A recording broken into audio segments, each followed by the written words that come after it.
અરે મમ્મી, હા બોલ બેટા. અરે એક બેન નો મેસેજ આવેલો અને કોલ પણ આવેલો. એમને વિધવા પેન્શન ચાલુ કરવાની છે, તો કઈ સ્કીમ છે? ગંગા સ્વરૂપા. ગંગા સ્વરૂપા. હા. તો એના અંદર કયા કયા ડોક્યુમેન્ટ લાગશે? આધાર કાર્ડ, ચૂંટણી કાર્ડ, રેશન કાર્ડ, ઉંમરનો પુરાવો. આધાર કાર્ડ, ચૂંટણી કાર્ડ, રેશન કાર્ડ, ઉંમરનો પુરાવો. હા. બીજું આવકનો દાખલો. આવકનો દાખલો. પામ્યા હોય તેમના મરણનો દાખલો. મરણનો દાખલો. બીજું ઘરવેરા, લાઇટ બિલ અને 2 ફોટા. ઘરવેરા, લાઇટ બિલ, 2 ફોટા અને બેંક પાસબુકની ચોપડી. આ યોજના હેઠળ શું લાભ મળશે? 1250 રૂપિયા દર મહિને તમને.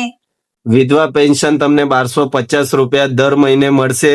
એટલે જે કોઈ વિધવા બહેનોનું તમારું યા કોઈ આજુબાજુ વાળાનું હોય તો બી કેજો. કોઈ પણ બહેનોનું વિધવા પેન્શન ચાલુ કરવાની બાકી હોય તો તમે કમેન્ટ કરીને જણાવી શકો છો. તમને કયા કયા ડોક્યુમેન્ટ લાગે છે તે હું તમને કેપ્શનમાં આપી દેવા, અને આ વિડીયો વધુમાં વધુ શેર કરો.